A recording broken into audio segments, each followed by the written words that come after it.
but martial arts has always been a part of it's that constant, that anchor in my life that is the secret to my success in business. It's the secret to my success in life.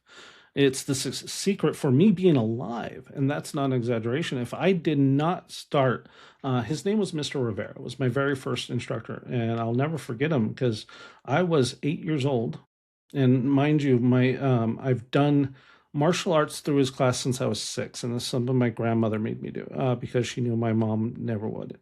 But at 8 years old, he realized that I wasn't eating because best my parents were meth heads, best way to put it. So I wasn't eating. I didn't have the great home life. He started teaching me for free, and he would make sure I would eat.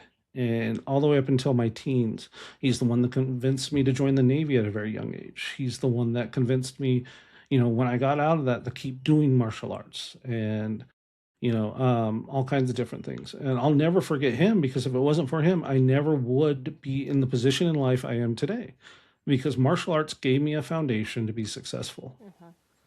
And that's one thing I try to tell kids that I work with is you can do high school sports, you can do football, you can do baseball, you can do all this, but you have a 1% guarantee that you're going to make it to the pros. Yeah.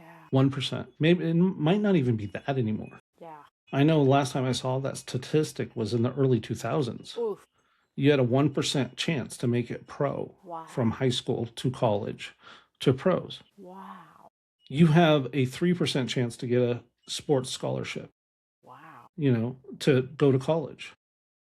But having the discipline that you learn from martial arts to go and build something for yourself and learning that step by step technique, this is the most important part. When you learn a form in martial arts, it's the whole peanut butter and jelly thing, right? How do you make a peanut butter and jelly sandwich? You ever heard that? No, I think Okay. of like Karate Kid, wax on, wax off. This is the little knowledge I have.